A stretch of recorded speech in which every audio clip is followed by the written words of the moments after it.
ಆತ್ಮೀಯ ವಿದ್ಯಾರ್ಥಿಗಳೇ, ದ್ವಿತೀಯ PUCಯ ಇತಿಹಾಸದ ಮೊದಲನೆಯ ಅಧ್ಯಾಯ ಪೀಠಿಕೆ.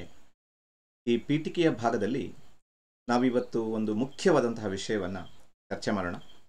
ಅದೇನಂತ ಕೇಳಿದರೆ, ವಿವಿಧತೆಯಲ್ಲಿ ಏಕತೆ ಭಾರತದ ಪ್ರಮುಖ ಲಕ್ಷಣ ಅಂತ. ನಿನ್ನೆ ನಾವು ಅಧ್ಯಯನ ಮಾಡ್ತಾ ಇದ್ವಿ ಭಾರತದ ಇತಿಹಾಸದ ವಿಶೇಷ ಲಕ್ಷಣಗಳು. ಅದರಲ್ಲಿ ಕೊನೆಯ ಒಂದು ಲಕ್ಷಣವಾಗಿ ನಾವು ನೋಡಿದ್ವಿ ವಿವಿಧತೆಯಲ್ಲಿ ಏಕತೆ ಅಂತ. ಅದನ್ನೇ ಇವತ್ತು ಡಿಟೇಲ್ ಆಗಿ ನೋಡ್ತಿದ್ದೀವಿ.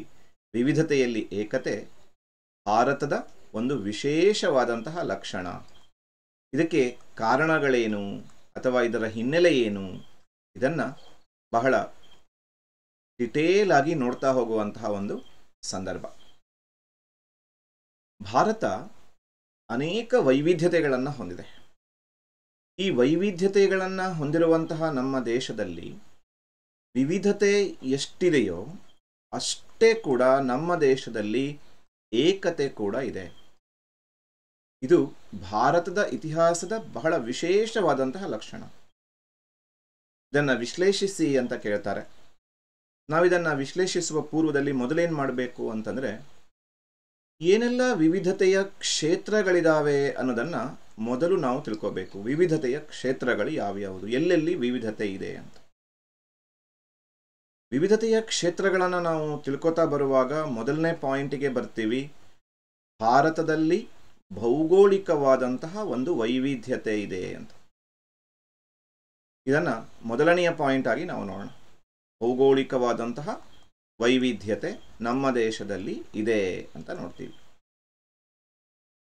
ಏನಿದು ಭೌಗೋಳಿಕ ವೈವಿಧ್ಯತೆ? ನಮ್ಮ ದೇಶದಲ್ಲಿ ಏನೆಲ್ಲ ಭೌಗೋಳಿಕ ವೈವಿಧ್ಯತೆ ಇದೆ ಅದನ್ನು ಸಂಕ್ಷಿಪ್ತವಾಗಿ ನೋಡ್ತಾ ಬರೋದಾದರೆ, ನೆನಪು ಮಾಡ್ಕೊಳ್ಳಿ, ಭಾರತದ ಇತಿಹಾಸದ ಮೇಲೆ ಭೂಗೋಳದ ಪ್ರಭಾವ ಅನ್ನುವಲ್ಲಿ ನಾವು ತಿಳ್ಕೊಂಡಿದ್ವಿ ಭಾರತವನ್ನು 6 ಪ್ರಾಕೃತಿಕ ಲಕ್ಷಣಗಳನ್ನಾಗಿ ವಿಂಗಡಿಸಲಾಗಿದೆ ಅಂತ. ಆ 6 ಪ್ರಾಕೃತಿಕ ಲಕ್ಷಣಗಳೇ ನಮಗೆ ಈ ಭೌಗೋಳಿಕ ವೈವಿಧ್ಯತೆಯ ವಿವಿಧ ಕ್ಷೇತ್ರಗಳನ್ನು ಏನು ಮಾಡುತ್ತೆ ಅಂತ ಕೇಳಿದರೆ ಪರಿಚಯ ಮಾಡಿಕೊಡುತ್ತೆ ಅಂತ ನೋಡ್ತೀವಿ. ಭಾರತದಲ್ಲಿ ಜಗತ್ತಿನಲ್ಲಿಯೇ ಅತ್ಯಂತ ತಂಪಾದ ಪ್ರದೇಶ ಇದೆ. ಜಗತ್ತಿನಲ್ಲಿಯೇ ಅತ್ಯಂತ ಉಷ್ಣತೆಯನ್ನು ಹೊಂದಿರುವ ಪ್ರದೇಶ ಇದೆ. ಅತಿ ಹೆಚ್ಚು ಮಳೆಯಾಗುವ ಪ್ರದೇಶ ಇದೆ. ಅತಿ ಕಡಿಮೆ ಮಳೆಯಾಗುವ ಪ್ರದೇಶ ಇದೆ. ಮರುಭೂಮಿ ಇದೆ. ಗಿರಿಧಾಮಗಳಿದ್ದಾವೆ. ಕರಾವಳಿ ತೀರ ಇದೆ. ವೈವಿಧ್ಯತೆಗಳನ್ನು ನೋಡ್ತಾ ಬಂದರೆ ಭಾರತದ ಉತ್ತರ ಭಾಗದಲ್ಲಿ ಅಖಂಡವಾಗಿ ಹಬ್ಬಿರುವಂತಹ ಹಿಮಾಲಯ ಪರ್ವತ ಶ್ರೇಣಿಯನ್ನು ನೋಡ್ತೀವಿ. ಮುಂದುವರೆದು ರಾಜಸ್ಥಾನದ ಭಾಗದಲ್ಲಿ ಥಾರ್ ಮರುಭೂಮಿಯನ್ನು ನೋಡ್ತೀವಿ. ಸಿಯಾಚಿನ್ ಏನಿದೆ, ಇದು ಅತ್ಯಂತ ತಂಪಾಗಿರುವಂತಹ ಪ್ರದೇಶ ಅಂತ ನೋಡ್ತೀವಿ. ಅದೇ ಥರ ಈ ರಾಜಸ್ಥಾನದ ಮರುಭೂಮಿ ಅತ್ಯಂತ ಉಷ್ಣತೆಯನ್ನು ಹೊಂದಿರುವಂತಹ ಪ್ರದೇಶ ಅಂತ ನೋಡ್ತೀವಿ. ಅಲ್ಲಿಗೆ ಅತ್ಯಂತ ಉಷ್ಣತೆಯ ಪ್ರದೇಶವೂ ಇದೆ, ಅತ್ಯಂತ ತಂಪಾದ ಪ್ರದೇಶವೂ ನಮ್ಮ ದೇಶದಲ್ಲಿದೆ. ಆನಂತರ ನಮ್ಮ ದೇಶದಲ್ಲಿ ಬೆಟ್ಟಗಳಿದ್ದಾವೆ, ಪರ್ವತಗಳಿದ್ದಾವೆ. ಉದಾಹರಣೆಗೆ ವಿಂಧ್ಯ ಪರ್ವತ ಇದೆ. ಆಮೇಲೆ ಪಶ್ಚಿಮ ಘಟ್ಟಗಳು ಅಥವಾ ಸಹ್ಯಾದ್ರಿಯನ್ನು ನಾವು ನೋಡ್ತೀವಿ. ಪೂರ್ವ ಘಟ್ಟಗಳಿದ್ದಾವೆ. ಪಶ್ಚಿಮ ಕರಾವಳಿ ಮತ್ತು ಪೂರ್ವ ಕರಾವಳಿಯನ್ನು ನೋಡ್ತೀವಿ. ಪ್ರಸ್ಥಭೂಮಿ ಇದೆ, ದಕ್ಕನ್ ಪ್ರಸ್ಥಭೂಮಿಯನ್ನು ನಾವಿಲ್ಲಿ ಗಮನಿಸ್ತೀವಿ. ಹೀಗೆ ಭಾರತದಲ್ಲಿ ಸಾಕಷ್ಟು ಭೌಗೋಳಿಕವಾದಂತಹ ವೈವಿಧ್ಯತೆ ಇದೆ ಅಂತ ನೋಡ್ತೀವಿ. ಇದು ಭಾರತದ ಇತಿಹಾಸದಲ್ಲಿ ಹಾಗೂ ಇಡೀ ನಮ್ಮ ದೇಶದಲ್ಲಿ ಕಂಡುಬರುವಂತಹ ಅನೇಕ ಭೌಗೋಳಿಕ ವೈವಿಧ್ಯತೆಯ ಕ್ಷೇತ್ರಗಳು ಅಂತ ನೋಡ್ತೀವಿ. ಇನ್ನು ಭೌಗೋಳಿಕ ವೈವಿಧ್ಯತೆಯ ನಂತರ ನಾವು ಅಧ್ಯಯನ ಮಾಡಲಿಕ್ಕಿರುವಂತಹ ಇನ್ನೊಂದು ಮುಖ್ಯವಾದಂತಹ ವೈವಿಧ್ಯತೆಯ ಕ್ಷೇತ್ರ ಅಂತಂದರೆ ಅದು ಭಾಷಾ ವೈವಿಧ್ಯತೆ. ನಮ್ಮ ದೇಶದಲ್ಲಿ ಭಾಷಾ ವೈವಿಧ್ಯತೆ ಇದೆ. ಒಂದು ಭಾಷೆಯನ್ನು ಆಡುವಲ್ಲಿ ಕೂಡ ಮತ್ತೆ ವೈವಿಧ್ಯತೆಯನ್ನು ಗಮನಿಸ್ತೀವಿ. ಉದಾಹರಣೆಗಾಗಿ ನಮ್ಮ ಕರ್ನಾಟಕದ ಮಾತೃಭಾಷೆಯಾದಂತಹ ಕನ್ನಡವನ್ನೇ ನೋಡಿದರೆ ಈ ಕನ್ನಡವನ್ನು ಆಡುವಲ್ಲಿ ಕೂಡ ನಾವು ವ್ಯತ್ಯಾಸವನ್ನು ಗಮನಿಸ್ತೀವಿ. ಕರಾವಳಿಯಲ್ಲಿ ಆಡುವಂತಹ ಕನ್ನಡದ ಭಾಷೆಯ ಸೊಗಡೆ ಬೇರೆ. ಅದನ್ನೇ ನೀವು ಮಂಡ್ಯದ ಕಡೆಗೆ ಹೋದರೆ ಅಲ್ಲಿ ಆಡುವಂತಹ ಕನ್ನಡದ ಭಾಷೆಯ ಸೊಗಡೆ ಬೇರೆ. ಇನ್ನು ನೀವು ಕರ್ನಾಟಕದ ರಾಜಧಾನಿ ಬೆಂಗಳೂರಿಗೆ ಬಂದರೆ ಅಲ್ಲಿ ಕೂಡ ಕನ್ನಡವನ್ನು ಮಾತನಾಡುವಂತಹ ಆ ಹಿನ್ನೆಲೆ ಬೇರೆ ಅಂತ ನೋಡ್ತೀವಿ. ಹೀಗೆ ನಾವು ಆಡುವಂತಹ ಕನ್ನಡದಲ್ಲಿಯೇ ಇಷ್ಟೊಂದು ವೈವಿಧ್ಯತೆ ಇದೆ. ಇನ್ನು ಭಾರತದಲ್ಲಿ ಸುಮಾರು 1600 ಭಾಷೆಗಳನ್ನು ನಾವು ಗಮನಿಸಬಹುದು. 1600 ಭಾಷೆಗಳನ್ನು ಹೊಂದಿದೆ. ಅದರಲ್ಲಿ ಆಡು ಭಾಷೆಗಳನ್ನು ಲೆಕ್ಕಕ್ಕೆ ತಗೊಂಡಿಲ್ಲ. ಮತ್ತೆ ಆಡು ಭಾಷೆಗಳನ್ನು ನೀವು ಲೆಕ್ಕಕ್ಕೆ ತಗೊಂಡ್ರೆ ಇನ್ನು ಆ ವೈವಿಧ್ಯತೆ ಮತ್ತಷ್ಟು ವೃದ್ಧಿಯಾಗತ್ತೆ ಅಂತ ನೋಡ್ತೀವಿ. ಹೀಗೆ ಭಾರತದಲ್ಲಿ ಭಾಷೆಯ ವೈವಿಧ್ಯತೆಯನ್ನು ನಾವು ಗಮನಿಸ್ತೀವಿ. ಇದು ಎರಡನೆಯ ವೈವಿಧ್ಯತೆಯ ಕ್ಷೇತ್ರ ಆಗಿ ಕಂಗೊಳಿಸುತ್ತೆ. ಇನ್ನು ಮೂರನೆಯ ಒಂದು ವೈವಿಧ್ಯತೆಯ ಕ್ಷೇತ್ರಕ್ಕೆ ಬಂದರೆ, ನಾವು ಭಾಷಾ ವೈವಿಧ್ಯತೆಯನ್ನು ನೋಡಿದ ಹಾಗೆ ಜನಾಂಗೀಯ ವೈವಿಧ್ಯತೆಯನ್ನು ಗಮನಿಸ್ತೀವಿ. ಭಾರತದಲ್ಲಿ ಜನಾಂಗೀಯ ವೈವಿಧ್ಯತೆ ಇದೆ. ಅನೇಕ ನಮೂನೆಯ ಅಥವಾ ಅನೇಕ ರೀತಿಯ ಜನಾಂಗಗಳನ್ನು ನಾವು ಕಾಣ್ತೀವಿ. ಅದನ್ನೇ ಜನಾಂಗೀಯ ವೈವಿಧ್ಯತೆ ಅಂತ ಕರಿತೀವಿ. ಜನಾಂಗೀಯ ವೈವಿಧ್ಯತೆಯನ್ನು ನೋಡ್ತಾ ಬಂದರೆ ನಮ್ಮ ದೇಶದಲ್ಲಿ ಅನೇಕ ರೀತಿಯ ಜನ, ಉದಾಹರಣೆಯನ್ನು ಕೊಡ್ತಾ ಹೋಗೋದಾದರೆ ಭಾರತದಲ್ಲಿ ಆಲ್ಫೈನ್ಸ್ ಜನಾಂಗದವರಿದ್ದಾರೆ.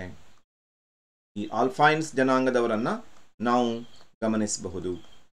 ಆಲ್ಫೈನ್ಸ್ ಅಲ್ಲದೆ ಭಾರತದಲ್ಲಿ ಮೆಡಿಟರೇನಿಯನ್ ಜನಾಂಗವನ್ನು ಕೂಡ ಕಾಣ್ತೀವಿ. ಮೆಡಿಟರೇನಿಯನ್ ಜನಾಂಗ, ಬರೀ ಮೆಡಿಟರೇನಿಯನ್ ಮತ್ತು ಆಲ್ಫೈನ್ ಅಷ್ಟೇ ಅಲ್ಲ, ನಾವು ನಮ್ಮ ದೇಶದ ಈಶಾನ್ಯ ಭಾಗದ ಕಡೆಗೆ ಬಂದರೆ ಅಲ್ಲಿ ಮಂಗೋಲೈಟ್ಸ್ಗಳನ್ನು ನೋಡ್ತೀವಿ. ಮಂಗೋಲೈಟ್ಸ್ಗಳು ಅವರು ಕೂಡ ಕಂಡು ಬರ್ತಾರೆ ಭಾರತದ ಈಶಾನ್ಯ ಭಾಗದಲ್ಲಿ ಅಂತ ನೋಡ್ತೀವಿ. ಇನ್ನು ಭಾರತದ ಗುಡ್ಡಗಾಡು ಪ್ರದೇಶಕ್ಕೆ ಬಂದರೆ ಅಲ್ಲಿ ನಿಗ್ರಿಟೋಗಳನ್ನು ಕಾಣ್ತೀವಿ. ಇನ್ನು ಉತ್ತರ ಭಾರತದಲ್ಲಿ ನಾವು ಆರ್ಯರನ್ನು, ಸಾಮಾನ್ಯವಾಗಿ ಆಲ್ಫೈನ್ಸ್ ಮತ್ತು ಮೆಡಿಟರೇನಿಯನ್ಗಳು ಆರ್ಯನರು ಹೋಲಿಕೆಯನ್ನು ನಾವು ಗಮನಿಸಬಹುದು. ಆದರೂ ಉತ್ತರ ಭಾರತವನ್ನು ನಾವು ಆರ್ಯಾವರ್ತ ಅಂತ ಕರಿತೀವಿ. ಯಾಕೆಂದರೆ ಅಲ್ಲಿ ಆರ್ಯರಿದ್ದಾರೆ. ದಕ್ಷಿಣ ಭಾರತದಲ್ಲಿ ದ್ರಾವಿಡರಿದ್ದಾರೆ. ಹೀಗೆ ಅನೇಕ ಜನಾಂಗೀಯ ವೈವಿಧ್ಯತೆಯನ್ನು ನಾವು ಭಾರತದಲ್ಲಿ ಗಮನಿಸ್ತೀವಿ ಅನ್ನೋದು ಮುಖ್ಯವಾಗಿರುತ್ತೆ. ಮುಂದುವರೆದು ನಾಲ್ಕನೆಯ ಒಂದು ವೈವಿಧ್ಯತೆಯ ಕ್ಷೇತ್ರಕ್ಕೆ ಬಂದರೆ ಭಾರತದಲ್ಲಿ ಸಾಮಾಜಿಕವಾದಂತಹ ವೈವಿಧ್ಯತೆಯನ್ನು ನಾವು ಗಮನಿಸಬೇಕು. ಸಾಮಾಜಿಕವಾದಂತಹ ವೈವಿಧ್ಯತೆ ಭಾರತದಲ್ಲಿ ಎಲ್ಲ ಕಡೆ ಕಂಡುಬರುತ್ತೆ. ಸಮಾಜದ ಪ್ರತಿಯೊಂದು ಹಂತದಲ್ಲಿ ಕೂಡ ನಾವು ಇದನ್ನು ಗಮನಿಸ್ಬೋದು. ಉದಾಹರಣೆಗೆ ಭಾರತದ ಕೌಟುಂಬಿಕ ವ್ಯವಸ್ಥೆಯನ್ನು ತಗೊಂಡ್ರೆ ಭಾರತದ ಕುಟುಂಬ ವಿಧಾನ, ಕುಟುಂಬ ವ್ಯವಸ್ಥೆ, ಇಲ್ಲಿ ಸಾಕಷ್ಟು ವ್ಯತ್ಯಾಸವನ್ನು, ಸಾಕಷ್ಟು ವೈವಿಧ್ಯತೆಯನ್ನು ನೋಡ್ತೀವಿ. ಕೆಲವು ಕಡೆ ವಿಶೇಷವಾಗಿ ಹಳ್ಳಿಗಳಲ್ಲಿ ಇವತ್ತಿಗೂ ಅವಿಭಕ್ತ ಕುಟುಂಬ ವ್ಯವಸ್ಥೆ ಇದೆ. ಎಲ್ಲರೂ ಒಟ್ಟುಗೂಡಿ ವಾಸಿಸುವಂತಹ ವ್ಯವಸ್ಥೆ ಇದೆ. ಆದರೆ ನಾವು ನಗರ ಪ್ರದೇಶಗಳಿಗೆ ಬಂದರೆ ಅಲ್ಲಿ ವಿಭಕ್ತ ಕುಟುಂಬಗಳನ್ನು ಕಾಣ್ತೀವಿ. ಸಾಮಾನ್ಯವಾಗಿ ಚಿಕ್ಕ ಚಿಕ್ಕ ಕುಟುಂಬಗಳು, ತಂದೆ ತಾಯಿ ಮತ್ತು ಅವರ ಮಕ್ಕಳು, ಇಷ್ಟೇ ಜನ ವಾಸಿಸುವುದನ್ನು ನೋಡ್ತೀವಿ. ಕೆಲವು ಕಡೆ ಅಜ್ಜ ಅಜ್ಜಿ, ಮುತ್ತಾತ ಮುತ್ತಜ್ಜಿ, ಹೀಗೆ ಎಲ್ಲರೂ ಕೂಡಿಕೊಂಡಿರುವ ಅವಿಭಕ್ತ ಕುಟುಂಬಗಳು ಇದ್ದಾವೆ. ವಿಭಕ್ತ ಕುಟುಂಬಗಳು ಕೂಡ ಇದ್ದಾವೆ. ಇನ್ನು ಕುಟುಂಬದ ಯಜಮಾನರಿಗೆ ಸಂಬಂಧಪಟ್ಟಂತೆ ವ್ಯತ್ಯಾಸ ಇದೆ. ಪಿತೃಪ್ರಧಾನವಾದಂತಹ ವ್ಯವಸ್ಥೆ ಇದೆ. ತಂದೆ ಮನೆಯ ಯಜಮಾನನಾಗಿದ್ದರೆ ಅದಕ್ಕೆ ಪಿತೃಪ್ರಧಾನ ಅಂತ ಕರಿತೀವಿ. ಕೆಲವು ಕಡೆ ಮಾತೃಪ್ರಧಾನ ವ್ಯವಸ್ಥೆ ಕೂಡ ನಾವು ಕಾಣ್ತೀವಿ. ಮಾತೃಪ್ರಧಾನ ವ್ಯವಸ್ಥೆ ಇದೆ. ಉದಾಹರಣೆಗೆ ಕರ್ನಾಟಕದಲ್ಲಿ ನೀವು ಕುಂದಾಪುರದಿಂದ ಆರಂಭಿಸಿ, ಕರಾವಳಿಯ ಕುಂದಾಪುರದಿಂದ ಆರಂಭಿಸಿ ನೀವು ಮಂಗಳೂರಿನವರೆಗೆ, ಮಂಗಳೂರೇನು ಕೇರಳದವರೆಗೆ ಕೂಡ ನಾವು ಹೋದರೆ ಅಲ್ಲಿ ಈ ಮಾತೃಪ್ರಧಾನವಾದಂತಹ ವ್ಯವಸ್ಥೆಯನ್ನು ಕಾಣ್ತೀವಿ.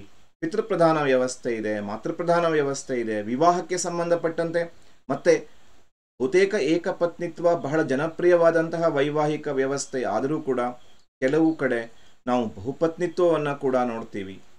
ಹೀಗೆ ಕೌಟುಂಬಿಕ ವ್ಯವಸ್ಥೆಯಲ್ಲಿ ಸಾಕಷ್ಟು ವ್ಯತ್ಯಾಸವನ್ನು ನಾವು ನಮ್ಮ ದೇಶದಲ್ಲಿ ವೈವಿಧ್ಯತೆಯನ್ನು ಗಮನಿಸ್ತೀವಿ. ಇಷ್ಟಕ್ಕೆ ಮುಗಿಲಿಲ್ಲ. ನಮ್ಮ ಕೌಟುಂಬಿಕ ವ್ಯವಸ್ಥೆ ಇದ್ದಂತೆ ಆಹಾರ ವ್ಯವಸ್ಥೆಯಲ್ಲಿ ವೈವಿಧ್ಯತೆ ಇದೆ. ಅನೇಕ ಜನ ಸಸ್ಯಾಹಾರಿಗಳನ್ನು ನಮ್ಮ ದೇಶದಲ್ಲಿ ನೋಡ್ತೀವಿ. ಸಸ್ಯಾಹಾರಿಗಳಿದ್ದಾರೆ. ಇನ್ನೂ ಅನೇಕರು ಮಾಂಸಾಹಾರಿಗಳಿದ್ದಾರೆ. ಇನ್ನೂ ಕೆಲವರು ಮಿಶ್ರಾಹಾರಿಗಳಿದ್ದಾರೆ. ಸಸ್ಯಾಹಾರ ಹಾಗೂ ಮಾಂಸಾಹಾರ ಇವೆರಡನ್ನೂ ಸೇವಿಸುವಂತಹ ಮಿಶ್ರ ಆಹಾರ ವ್ಯವಸ್ಥೆ ಇದೆ. ಆಹಾರ ವ್ಯವಸ್ಥೆಯಲ್ಲಿ ವೈವಿಧ್ಯತೆಯನ್ನು ನೋಡ್ತೀವಿ. ಜೊತೆಯಲ್ಲಿ ವೇಷಭೂಷಣಗಳಲ್ಲಿ ವ್ಯತ್ಯಾಸವನ್ನು ಗಮನಿಸ್ತೀವಿ. ಸಾಮಾನ್ಯವಾಗಿ ಕರ್ನಾಟಕದ ಕರಾವಳಿಯಲ್ಲಿರುವಂತಹ ವೇಷಭೂಷಣ ಹಾಗೂ ಬಯಲು ಸೀಮೆಯಲ್ಲಿರುವಂತಹ ವೇಷಭೂಷಣ ನಾವು ವ್ಯತ್ಯಾಸವನ್ನು ಸುಲಭವಾಗಿ ಗುರುತಿಸಬಹುದು. ಹಾಗೆಯೇ ನಗರ ಪ್ರದೇಶಗಳಲ್ಲಿನ ವೇಷಭೂಷಣ ಹಳ್ಳಿಗಳ ವೇಷಭೂಷಣಗಳಿಗಿಂತ ಭಿನ್ನವಾಗಿರುವುದನ್ನು ನಾವು ಗಮನಿಸಬಹುದು. ಅಲ್ಲಿಗೆ ವೇಷಭೂಷಣಗಳಲ್ಲಿ ವ್ಯತ್ಯಾಸ ಇದೆ. ಅಷ್ಟೇ ಅಲ್ಲ, ನಮ್ಮ ಸಾಮಾಜಿಕ ಸಂಪ್ರದಾಯಗಳು, ರೂಢಿಗಳು, ಇವುಗಳಲ್ಲಿ ಕೂಡ ವ್ಯತ್ಯಾಸವನ್ನು ಗಮನಿಸ್ತೀವಿ. ಅಲ್ಲಿಗೆ ಭೌಗೋಳಿಕ ವೈವಿಧ್ಯತೆ, ಆನಂತರದಲ್ಲಿ ಭಾಷಾ ವೈವಿಧ್ಯತೆ, ಜನಾಂಗೀಯ ವೈವಿಧ್ಯತೆ, ಸಾಮಾಜಿಕ ವೈವಿಧ್ಯತೆಯ ನಂತರ ನಾವು ಒಂದು 5ನೆಯ ಅಂಶದಲ್ಲಿ ನೋಡಲಿಕ್ಕಿದ್ದೀವಿ, ಧಾರ್ಮಿಕವಾದಂತಹ ವೈವಿಧ್ಯತೆ. ಭಾರತದಲ್ಲಿ ಧಾರ್ಮಿಕವಾದಂತಹ ವೈವಿಧ್ಯತೆಯನ್ನು ಕೂಡ ಗಮನಿಸ್ತೀವಿ. ಭಾರತ ಅನೇಕ ಧರ್ಮಗಳ ತವರೂರು ಅಂತ ನೋಡ್ತೀವಿ. ಅನೇಕ ಧರ್ಮಗಳು ಭಾರತದಲ್ಲಿ ಉಗಮಿಸಿದೆ. ಉದಾಹರಣೆಗಾಗಿ ಅತ್ಯಂತ ಪ್ರಾಚೀನ ಕಾಲದಲ್ಲಿ ಸನಾತನ ಧರ್ಮ ಅನಿಸ್ಕೊಂಡಂತಹ ಹಿಂದೂ ಧರ್ಮ ಭಾರತದಲ್ಲಿ ಉಗಮಿಸಿದೆ. ಅಹಿಂಸೆಯನ್ನೇ ಪ್ರಧಾನವಾಗಿ ಬೋಧಿಸುವಂತಹ ಜೈನ ಧರ್ಮ ನಮ್ಮ ದೇಶದಲ್ಲಿ ಹುಟ್ಕೊಂಡಿದೆ. ಹಾಗೆಯೇ ಅಹಿಂಸೆಯನ್ನು ಬೋಧಿಸುವಂತಹ ಮತ್ತೊಂದು ಪ್ರಮುಖ ಧರ್ಮ ಬೌದ್ಧ ಧರ್ಮ ನಮ್ಮ ದೇಶದಲ್ಲಿದೆ. ಆಮೇಲೆ ಸಿಖ್ ಧರ್ಮ ಕೂಡ ನಮ್ಮ ದೇಶದಲ್ಲಿ ಹುಟ್ಟಿದೆ. ಭಾರತದಲ್ಲಿಯೇ ಉಗಮಿಸಿರುವಂತಹ ಧರ್ಮಗಳು ಇವು. ಜನ 2 ಮಾರ್ಕ್ಸಿಗೆ ಕೂಡ ಕೇಳ್ತಾರೆ, ಭಾರತದಲ್ಲಿಯೇ ಉಗಮಿಸಿರುವಂತಹ ಅಥವಾ ಭಾರತದಲ್ಲಿಯೇ ಹುಟ್ಟಿರುವಂತಹ ಧರ್ಮಗಳು ಯಾವ್ಯಾವುದು ಅಂತ. ಇದರ ಜೊತೆಯಲ್ಲಿ ಭಾರತದಲ್ಲಿ ಇಸ್ಲಾಂ ಧರ್ಮವನ್ನು ಅನುಸರಿಸುವಂತಹ ಜನರಿದ್ದಾರೆ, ಭಾರತದಲ್ಲಿ ಕ್ರಿಶ್ಚಿಯನ್ ಧರ್ಮವನ್ನು ಅನುಸರಿಸುವಂತಹ ಜನರಿದ್ದಾರೆ.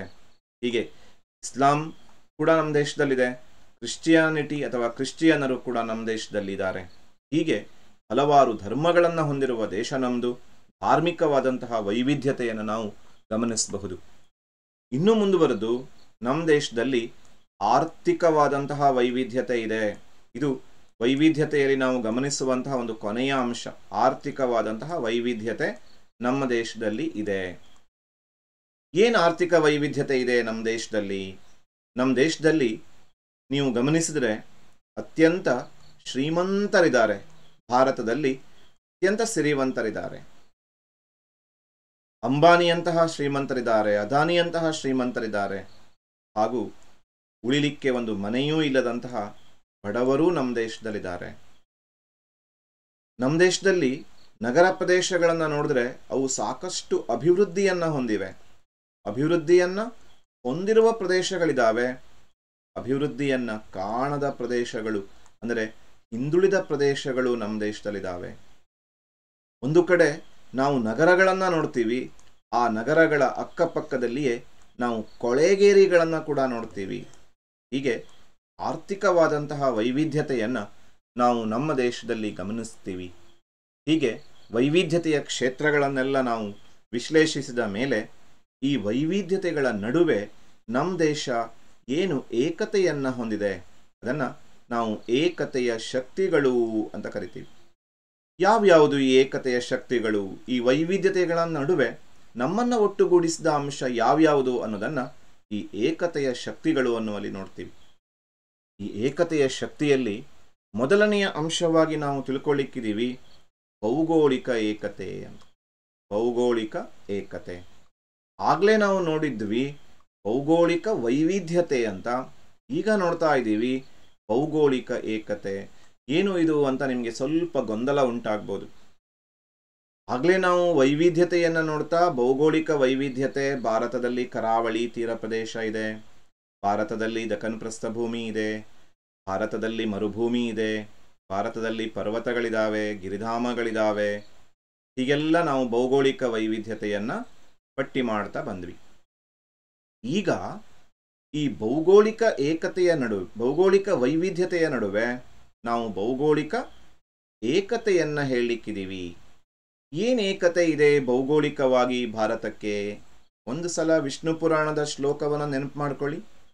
ಆರಂಭದಲ್ಲಿ ನಾವು ನೋಡಿದ್ವಲ್ಲ, ಉತ್ತರಂ ಯತ್ ಸಮುದ್ರಸ್ಯ ಹಿಮಾದ್ರಿಶ್ಚೈವ ದಕ್ಷಿಣಂ ವರ್ಷಂ ತದ್ಭಾರತಂ ನಾಮಾಹ ಭಾರತೀ ಯತ್ರ ಸಂತತಿ. ಸಮುದ್ರದಿಂದ ಉತ್ತರಕ್ಕೆ, ಉತ್ತರಂ ಯತ್ ಸಮುದ್ರಸ್ಯ. ಇಲ್ಲಿ ನಮ್ಮ ದೇಶದ ದಕ್ಷಿಣ ಭಾಗದಲ್ಲಿ ಹಿಂದೂ ಮಹಾಸಾಗರ ಇದೆ. ಈ ಹಿಂದೂ ಮಹಾಸಾಗರದ ಉತ್ತರಕ್ಕೆ ಭಾರತ ಇದೆ ಅಂತ ಹೇಳಿ ವಿಷ್ಣು ಪುರಾಣ ಹೇಳುತ್ತೆ. ಹಾಗೂ ಹಿಮಾದ್ರಿಶ್ಚೈವ ದಕ್ಷಿಣಂ, ಇಲ್ಲಿ ಹಿಮಾದ್ರಿ ಅಥವಾ ಹಿಮಾಲಯ ಪರ್ವತ ನಮ್ಮ ದೇಶದಲ್ಲಿದೆ ಅಂತ ನೋಡ್ತೀವಿ. ಈ ಹಿಮಾಲಯ ಪರ್ವತ ಹಿಮಾದ್ರಿಶ್ಚೈವ ದಕ್ಷಿಣಂ, ಹಿಮಾದ್ರಿಯಿಂದ ದಕ್ಷಿಣಕ್ಕೆ ಭಾರತ ಇದೆ ಅಂತ. ಇದೇ ನಮ್ಮ ಭೌಗೋಳಿಕ ವೈವಿಧ್ಯತೆ. ಉತ್ತರದಲ್ಲಿರುವಂತಹ ಹಿಮಾಲಯ ನಮಗೆ ನೈಸರ್ಗಿಕವಾದ ಗಡಿಯಾದರೆ, ದಕ್ಷಿಣದಲ್ಲಿ ಹಿಂದೂ ಮಹಾಸಾಗರ ನಮಗೆ ನೈಸರ್ಗಿಕವಾದಂತಹ ಗಡಿಯಾಗಿ ಕೆಲಸ ಮಾಡುತ್ತೆ. ಅಲ್ಲಿಗೆ ಹಿಂದೂ ಮಹಾಸಾಗರದಿಂದ ಹಿಮಾಲಯದವರೆಗೆ ಅಖಂಡವಾಗಿ ಹಬ್ಬಿರುವ ದೇಶವೇ ಭಾರತ ಅಂತ ಪ್ರಸಿದ್ಧಿಯನ್ನು ಪಡೆದಿದೆ. ಇದೇ ಭೌಗೋಳಿಕ ಏಕತೆ. ನಮ್ಮ ದೇಶಕ್ಕೆ ಒಂದು ಏಕತೆಯನ್ನು ತಂದುಕೊಟ್ಟಂತಹ ಅಂಶ ಯಾವುದು ಅಂತ ಕೇಳಿದರೆ, ಉತ್ತರದಲ್ಲಿ ಹಿಮಾಲಯ ಪರ್ವತ ಹಾಗೂ ದಕ್ಷಿಣದಲ್ಲಿ ಹಿಂದೂ ಮಹಾಸಾಗರ. ಇದನ್ನೇ ನಾವು ಭೌಗೋಳಿಕ ಏಕತೆ ಅನ್ನೋದಾಗಿ ಹೇಳ್ತೀವಿ. ಇನ್ನು ಎರಡನೆಯ ಒಂದು ವಿಚಾರಕ್ಕೆ ಬಂದರೆ, ಭಾರತದಲ್ಲಿ ಆಡಳಿತಾತ್ಮಕ ಏಕತೆ ಇದೆ, ಅಥವಾ ಏಕ ರೀತಿಯ ಆಡಳಿತ ನಮ್ಮನ್ನು ಒಂದುಗೂಡಿಸಿದೆ. ಆಡಳಿತಾತ್ಮಕ ಏಕತೆ ಅಂತನಾದರೂ ನೀವು ಹೇಳಬಹುದು, ಅಥವಾ ಏಕ ರೀತಿಯ ಆಡಳಿತ ಅಂತ ಕೂಡ ಹೇಳಬಹುದು. ನಾವು ಈ ಏಕರೀತಿಯ ಆಡಳಿತ ಹೇಗಿತ್ತು ಅನ್ನೋದನ್ನು ಹೇಗೆ ಅಂದಾಜಿಸಬೇಕು ಅಥವಾ ಅದನ್ನು ವಿಶ್ಲೇಷಿಸಬೇಕು ಅಂತಂದರೆ, ಮೌರ್ಯರ ಕಾಲದಲ್ಲಿ ಬರುವಂತಹ ಕೌಟಿಲ್ಯ, ಅವನಿಗೆ ಚಾಣಕ್ಯ, ವಿಷ್ಣುಗುಪ್ತ ಹೀಗೆ ಬೇರೆ ಬೇರೆ ಹೆಸರಿದೆ. ಅವನೊಂದು ಕೃತಿಯನ್ನು ಬರೆದಿದ್ದಾನೆ, ಅತ್ಯಂತ ಶ್ರೇಷ್ಠ ರಾಜನೀತಿ ಗ್ರಂಥ ಅರ್ಥಶಾಸ್ತ್ರ. ಸೊ ಈ ಅರ್ಥಶಾಸ್ತ್ರದಲ್ಲಿ ಆತ ಈ ಏಕರೀತಿಯ ಆಡಳಿತವನ್ನು ನಮಗೆ ಸಾಕ್ಷಿಯಾಗಿ ಕೊಡ್ತಾನೆ. ಅಂದು ಆಳಿದಂತಹ ಆಡಳಿತಗಾರರು ಏಕರೀತಿಯ ಆಡಳಿತವನ್ನು ಕೊಟ್ಟಿದ್ರು ಅಂತ. ಆ ಏಕರೀತಿಯ ಆಡಳಿತ ನಮ್ಮನ್ನು ಒಟ್ಟುಗೂಡಿಸಿತ್ತು. ಉದಾಹರಣೆಗಾಗಿ ನಮ್ಮ ದೇಶವನ್ನು ಆಳಿದಂತಹ ಮೌರ್ಯರು, ಬಹುತೇಕ ಈಗಿನ ಭಾರತಕ್ಕಿಂತ ವಿಶಾಲವಾದ ಸಾಮ್ರಾಜ್ಯವನ್ನು ಮೌರ್ಯರು ಆಳ್ತಾರೆ. ಆ ಇಡೀ ಸಾಮ್ರಾಜ್ಯಕ್ಕೆ ಅವರು ಅರ್ಥಶಾಸ್ತ್ರದ ಪ್ರಕಾರವಾಗಿ ಆಡಳಿತವನ್ನು ಕೊಡ್ತಾರೆ. ಸಮುದ್ರಗುಪ್ತನ ಕಾಲದಲ್ಲಿ ಕೂಡ ಬಹುತೇಕ ಭಾರತ ಅವರ ಅಧೀನದಲ್ಲಿತ್ತು. ಗುಪ್ತರು ಏಕರೀತಿಯ ಆಡಳಿತವನ್ನು ಕೊಡ್ತಾರೆ, ಕುಶಾನರು ಏಕರೀತಿಯ ಆಡಳಿತವನ್ನು ನಮ್ಮ ದೇಶಕ್ಕೆ ಕೊಡ್ತಾರೆ. ಮುಂದುವರೆದು ಕರ್ನಾಟಕದ ಅತ್ಯಂತ ಶ್ರೇಷ್ಠ ರಾಜಮನೆತನಗಳಲ್ಲಿ ಒಂದಾದಂತಹ ರಾಷ್ಟ್ರಕೂಟರು, ಇವರು ಏಕರೀತಿಯ ಆಡಳಿತವನ್ನು ಕೊಡ್ತಾರೆ. ಆಮೇಲೆ ನಮ್ಮ ದೇಶಕ್ಕೆ ಬಂದಂತಹ ಮೊಘಲರು ಏಕರೀತಿಯ ಆಡಳಿತವನ್ನು ಕೊಡ್ತಾರೆ. ಹೀಗೆ ಅನೇಕ ಸಾಮ್ರಾಜ್ಯಗಳು ಏಕರೀತಿಯ ಆಡಳಿತವನ್ನು ಕೊಡುತ್ತೆ. ಈ ಏಕರೀತಿಯ ಆಡಳಿತ ನಮಗೆ ನಾವೆಲ್ಲ ಒಂದು ಎನ್ನುವ ಭಾವನೆಯನ್ನು ಬೆಳೆಸುತ್ತೆ. ಇದು ಆಡಳಿತಾತ್ಮಕವಾದಂತಹ ಏಕತೆ. ನಾವು ಅಲ್ಲಾವುದ್ದೀನ್ ಖಿಲ್ಜಿಯ ಬಗ್ಗೆ ಅಧ್ಯಯನ ಮಾಡ್ತೀವಿ. ದೆಹಲಿ ಸುಲ್ತಾನರಲ್ಲಿ ಖಿಲ್ಜಿ ಮನೆತನದ ದೊರೆ ಅಲ್ಲಾವುದ್ದೀನ್ ಖಿಲ್ಜಿ, ಆತ ಮಾರುಕಟ್ಟೆಯ ನಿಯಂತ್ರಣವನ್ನು ಜಾರಿಗೆ ತರ್ತಾನೆ. ಆ ಮಾರುಕಟ್ಟೆಯ ನಿಯಂತ್ರಣದ ಬೆಲೆಗಳು ಅವನ ಸಾಮ್ರಾಜ್ಯದಾದ್ಯಂತ ಏಕರೀತಿಯಲ್ಲಿರುತ್ತೆ. ಈ ತರಹದ ಆಡಳಿತ ನಮ್ಗೇನು ಅನಿಸುತ್ತೆ ಅಂತಂದರೆ, ನಾವೆಲ್ಲ ಒಂದು ಎಂಬ ಭಾವನೆಯನ್ನು ಬೆಳೆಸತ್ತೆ. ಇನ್ನು ನಾವು ಮೂರನೆಯ ಏಕತೆಯ ಶಕ್ತಿಯ ಕಡೆಗೆ ಬಂದರೆ, ಏಕರೀತಿಯ ಶಿಕ್ಷಣ ಮತ್ತು ಸಾಹಿತ್ಯ ಅನ್ನುವ ಅಂಶವನ್ನು ನೋಡ್ತೀವಿ. ಏಕರೀತಿಯ ಶಿಕ್ಷಣ ಹಾಗೂ ಏಕರೀತಿಯ ಸಾಹಿತ್ಯ ಭಾರತಕ್ಕೆ ವರದಾನವಾಗಿದೆ ಅಂತ ನೋಡ್ತೀವಿ. ಏಕರೀತಿಯ ಶಿಕ್ಷಣದಲ್ಲಿ ನಾವು ಮೊದಲು ಗಮನಿಸುವುದಾದರೆ, ಆರಂಭದಲ್ಲಿ ಸಂಸ್ಕೃತ ಭಾಷೆ ಶಿಕ್ಷಣದ ಮಾಧ್ಯಮವಾಗಿತ್ತು. ಅದು ಭಾರತೀಯರನ್ನು ಒಟ್ಟುಗೂಡಿಸಿತ್ತು.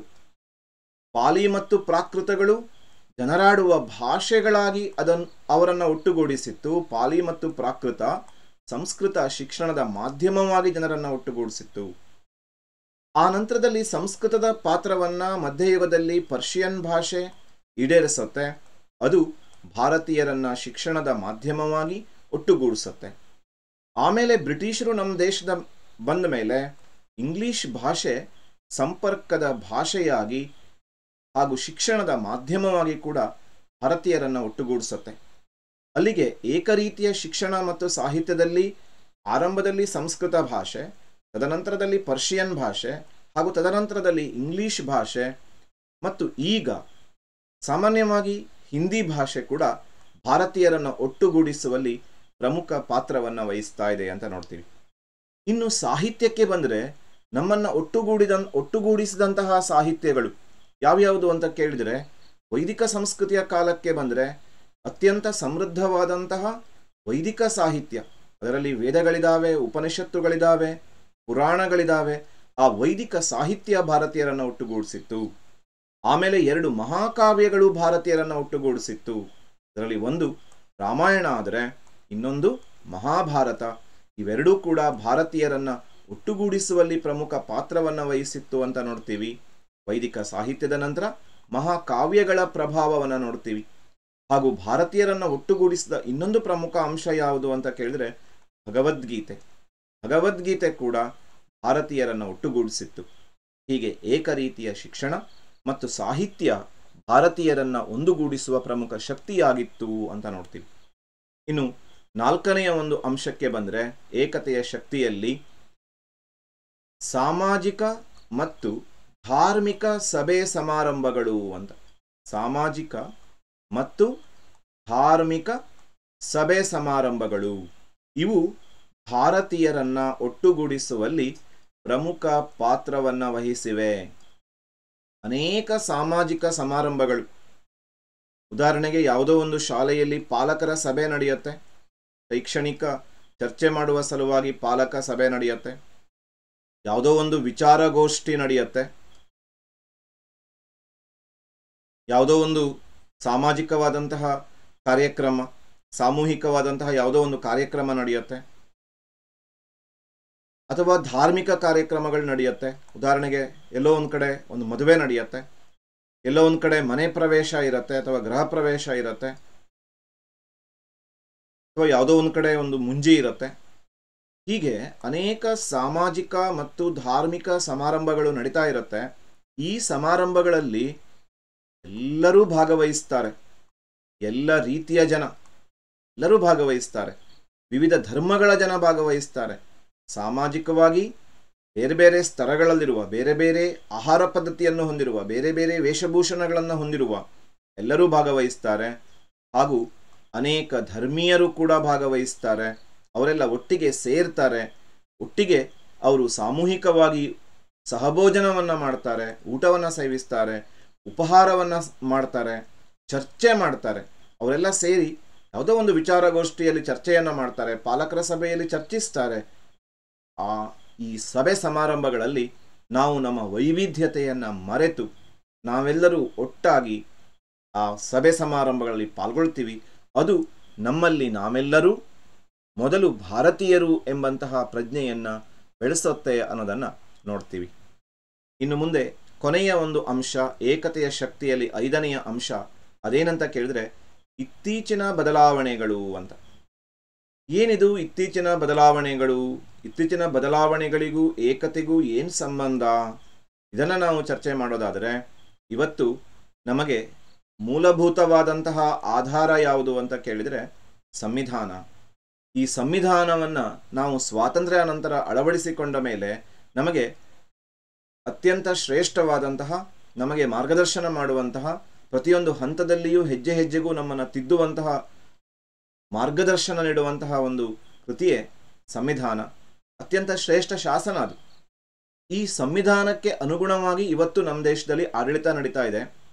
ಸಂವಿಧಾನದ ಪ್ರಕಾರ ಕಾನೂನಿನ ಎದುರು ಎಲ್ಲರೂ ಸಮಾನರು, ಯಾರೂ ಕೂಡ ಮೇಲೂ ಅಲ್ಲ, ಯಾರೂ ಕೂಡ ಕೀಳು ಅಲ್ಲ, ಎಲ್ಲರೂ ಸಮಾನರು. ಯಾವುದೇ ಜಾತಿ, ಧರ್ಮ, ಮತ, ಲಿಂಗ ಭೇದವಿಲ್ಲದೆ ಎಲ್ಲರೂ ಸಮಾನರು. ಸಂವಿಧಾನದ ಈ ಆಶಯ ಭಾರತೀಯರಲ್ಲಿ ಏಕತೆಯನ್ನು ಉಂಟು ಮಾಡ್ತಾ ಇದೆ. ಇನ್ನೂ ಮುಂದುವರೆದು ಉದಾರೀಕರಣ ಮತ್ತು ಜಾಗತೀಕರಣ. ಈ ಉದಾರೀಕರಣ ಮತ್ತು ಜಾಗತೀಕರಣಗಳ ಪರಿಣಾಮವಾಗಿ ವಸುದೈವ ಕುಟುಂಬಕಂ ಇದು ಸಿದ್ಧ ಆಗಿದೆ ಅಂತ ನೋಡ್ತೀವಿ. ಇಡೀ ಜಗತ್ತೇ ಒಂದು ಕುಟುಂಬವಾಗಿದೆ. ಈ ಉದಾರೀಕರಣ ಮತ್ತು ಜಾಗತೀಕರಣದ ಪರಿಣಾಮವಾಗಿ ನಮ್ಮ ಆಹಾರ ಪದ್ಧತಿಗಳಲ್ಲಿ ಅಷ್ಟೊಂದು ವ್ಯತ್ಯಾಸ ಉಳಿದಿಲ್ಲ. ಜೊತೆಯಲ್ಲಿ ನಮ್ಮ ವೇಷಭೂಷಣಗಳಲ್ಲಿ ಕೂಡ ಅಂತಹ ವ್ಯತ್ಯಾಸ ಉಳಿದಿಲ್ಲ ಅಂತ ನೋಡ್ತೀವಿ. ಇದು ಜಾಗತೀಕರಣ ಮತ್ತು ಉದಾರೀಕರಣದ ಪ್ರಭಾವ. ಹಾಗೂ ಧಾರ್ಮಿಕವಾದಂತಹ ಭಿನ್ನತೆಗಳನ್ನು ಕೂಡ ನಾವು ಮೀರಿ ನಿಲ್ಲುವುದಕ್ಕೆ ಈ ಉದಾರೀಕರಣ ಮತ್ತು ಜಾಗತೀಕರಣ ಸಹಾಯ ಮಾಡಿದೆ. ಸಂವಿಧಾನದ ಆಶಯಗಳು ಏಕತೆಗೆ ಕಾರಣವಾಗಿದೆ ಅಂತ ನೋಡ್ತೀವಿ. ಹೀಗೆ ನಾವು ವಿವಿಧತೆಯಲ್ಲಿ ಏಕತೆಯ ಅನೇಕ ಅಂಶಗಳನ್ನು ಗಮನಿಸಿದ್ದೀವಿ. ಒಂದ್ಸಲ ಅದನ್ನು ನಾವು ಮೆಲುಕು ಹಾಕ್ಕೊಳ್ಳೋದಾದರೆ, ಆರಂಭದಲ್ಲಿ ನಾವು ಒಂದು ಸಣ್ಣ ಪೀಠಿಕೆಯನ್ನು ಬರೀಬೇಕು. ಅದರಲ್ಲಿ ಭಾರತದಲ್ಲಿ ಅನೇಕ ವಿವಿಧತೆ ಇದೆ, ಜೊತೆಯಲ್ಲಿ ಆ ವಿವಿಧತೆಯ ಜೊತೆಗೆ ಏಕತೆ ಇದೆ ಅನ್ನುವ ಅಂಶವನ್ನು ಸ್ಪಷ್ಟಪಡಿಸಬೇಕು. ಆಮೇಲೆ ಕ್ಷೇತ್ರಗಳು, ವಿವಿಧತೆಯ ಕ್ಷೇತ್ರಗಳಲ್ಲಿ ಭೌಗೋಳಿಕ ವೈವಿಧ್ಯತೆ ನಾವು ಮೊದಲನೆಯ ಒಂದು ಪಾಯಿಂಟಲ್ಲಿ ನೋಡ್ತೀವಿ. ಭೌಗೋಳಿಕ ವೈವಿಧ್ಯತೆಯಲ್ಲಿ ಭಾರತದಲ್ಲಿ ತಂಪಾಗಿರುವ ಸಿಯಾಚಿನ್ ಇದೆ, ಅತ್ಯಂತ ಉಷ್ಣತೆಯನ್ನು ಹೊಂದಿರುವಂತಹ ಗಂಗಾನಗರ ಇದೆ, ಪ್ರಸ್ಥಭೂಮಿ ಇದೆ ಭಾರತದಲ್ಲಿ, ಪರ್ವತಗಳಿದ್ದಾವೆ ಭಾರತದಲ್ಲಿ, ಸಹ್ಯಾದ್ರಿ ಪರ್ವತ ಇದೆ, ಕರಾವಳಿ ತೀರಗಳಿದ್ದಾವೆ. ಹೀಗೆ ವೈವಿಧ್ಯತೆ ಇದೆ. ಎರಡನೇದಾಗಿ ನಾವು ನೋಡ್ತಿದ್ದೀವಿ ಭಾಷಾ ವೈವಿಧ್ಯತೆ. 1600 ಭಾಷೆಗಳಿದ್ದಾವೆ. ಆಡು ಭಾಷೆಗಳಿಗೆ ಲೆಕ್ಕವೇ ಇಲ್ಲ ಅಂತ ನೋಡ್ತೀವಿ.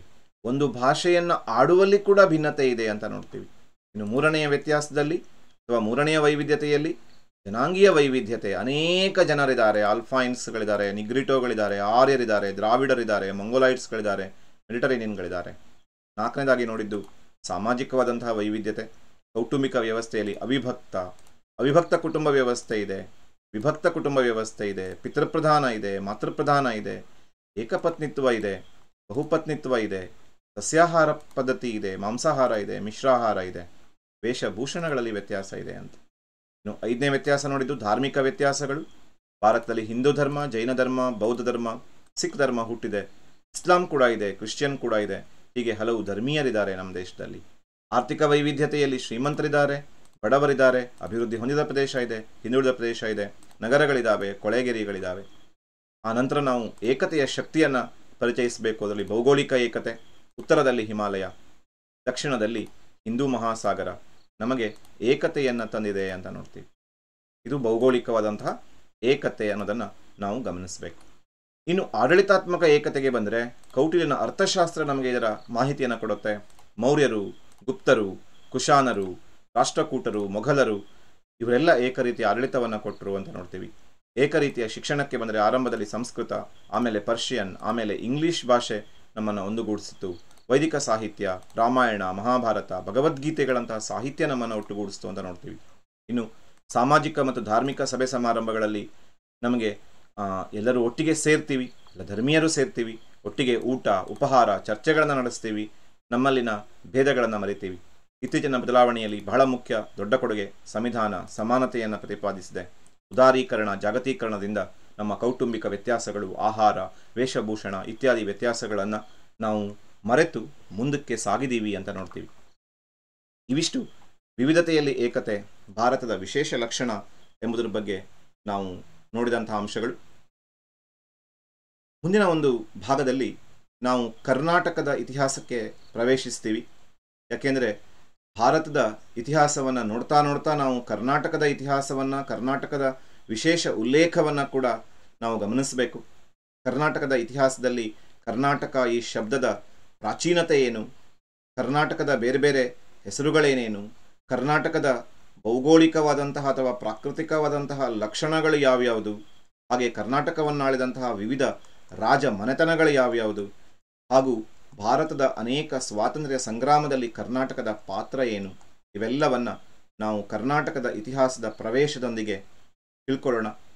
ಅಲ್ಲಿಯವರೆಗೂ ಈ ವಿವಿಧತೆಯಲ್ಲಿ ಏಕತೆಯ ಅಂಶಗಳನ್ನು ಚೆನ್ನಾಗಿ ಕಲ್ತ್ಕೊಳ್ಳಿ. ಯಾಕೆಂದರೆ ಬಹಳ ಪ್ರಮುಖವಾದಂತಹ ಒಂದು ಪಠ್ಯ ಈ ಭಾಗದಲ್ಲಿ. ಇದುವರೆಗೆ ಈ ವಿಡಿಯೋವನ್ನು ನೋಡಿದ್ದಕ್ಕಾಗಿ ನಿಮ್ಮೆಲ್ಲರಿಗೂ ಅನಂತ ಧನ್ಯವಾದಗಳನ್ನು ಅರ್ಪಿಸ್ತೀನಿ. ಹಾಗೂ ಈ ವಿಡಿಯೋ ನಿಮ್ಮ ಕಲಿಕೆಗೆ ಸಹಾಯ ಆದರೆ ಅದು ಸಾರ್ಥಕ ಅಂತ ಭಾವಿಸ್ತಾ ಈ ವಿಡಿಯೋವನ್ನು ಇಲ್ಲಿಗೆ ಮುಗಿಸೋಣ. ಎಲ್ಲರಿಗೂ ನಮಸ್ತೆ.